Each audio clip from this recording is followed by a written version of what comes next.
नमस्कार दोस्तों, स्वागत है आपका हमारे YouTube चैनल RJM शिक्षा में। आज हम आपको IAFS के बारे में बताएंगे। IAFS किसे कहते हैं, आप एक IAFS ऑफिसर कैसे बन सकते हैं। IAFS की फुल फॉर्म है इंडियन फॉरेन सर्विस, जिसे हम हिंदी भाषा में भारतीय विदेश सेवा कहते हैं। दोस्तों, IAFS ऑफिसर को सम्मान IPS ऑफिसर की तरह मिलता है।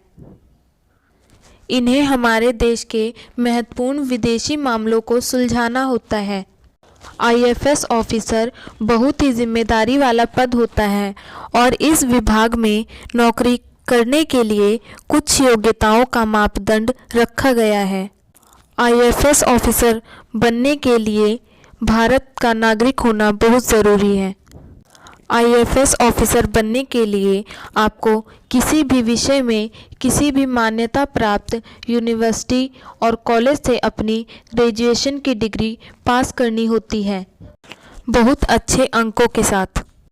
अपनी ग्रेजुएशन की डिग्री पूरी करने के साथ साथ आपको इसके परीक्षा की तैयारी करने की ज़रूरत होती है। अपनी ग्रेजुएशन के बाद आप IAFS एग्ज़ाम के लिए अप्लाई करें। इस एग्ज़ाम के लिए अप्लाई करने के बाद आपको इसकी तैयारी बहुत अच्छे से करनी होती है। यह परीक्षा UPSC द्वारा आयोजित कराई जाती है। इंडियन फॉरेन सर्विस की परीक्षा के लिए आपकी उम्र कम से कम 21 साल और अधिक से अधिक 32 साल होनी चाहिए। आरक्षित वर्ग के छात्रों के लिए इस आयु सीमा में सरकार के द्वारा कुछ छूट दी गई है।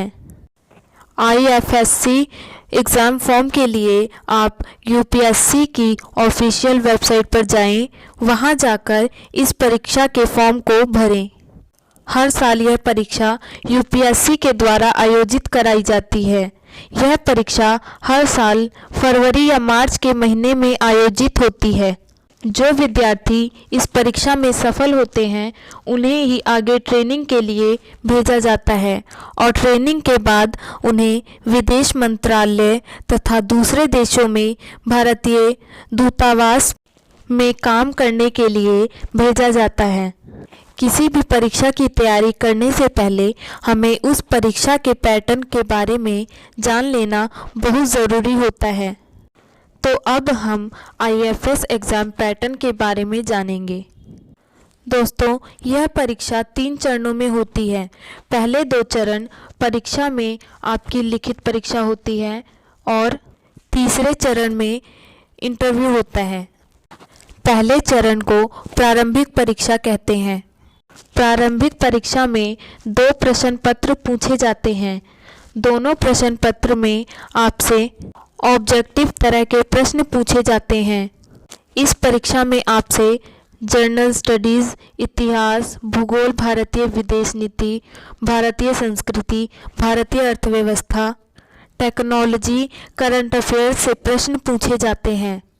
दूसरे पेपर में आपसे अंग्रेजी, रीजनिंग और एटीट्यूड जैसे विषय में से प्रश्न पूछे जाते हैं। दूसरे पेपर के मार्क्स मुख्य परीक्षा में बैठने के लिए गिने नहीं जाते, पर इस परीक्षा में आपको 35% से 40% अंक लाने होते हैं। प्रारंभिक परीक्षा के बाद आपको एक फॉर्म भराया जाता है जिसमें आपकी सारी डिटेल और आप इस तरह के पोस्ट के लिए अप्लाई करना चाहते हैं इसके बारे में भरना होता है। मुख्य परीक्षा में आपसे 9 प्रश्न पत्र पूछे जाते हैं। हर प्रश्न पत्र अलग अलग विषयों का होता है। पहले प्रश्न पत्र में एथिक्स और नैतिकता से क्वेश्चन पूछे जाते हैं।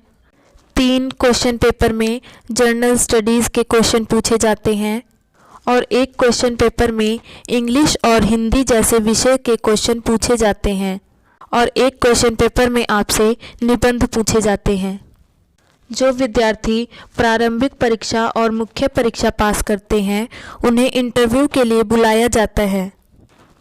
इंटरव्यू UPSC की परीक्षा का आखिरी चरण होता है। इसमें सफल हुए छात्रों को फिर सर्विस अलर्ट किया जाता है। दोस्तों, IAFS ऑफिसर की सैलरी 15,600 से लेकर 40,000 तक होती है। उन्हें हर महीने ग्रेड पे के तौर पर 5,400 रुपये भी मिलते हैं। जो IFS ऑफिसर विदेश में पोस्टेड हैं उनकी सैलरी इनसे कुछ अलग होती है और इनको सैलरी के अलावा और भी बहुत सारी सुविधाएं प्राप्त होती हैं और साथ ही साथ उन्हें समाज में बहुत सम्मान मिलता है। धन्यवाद।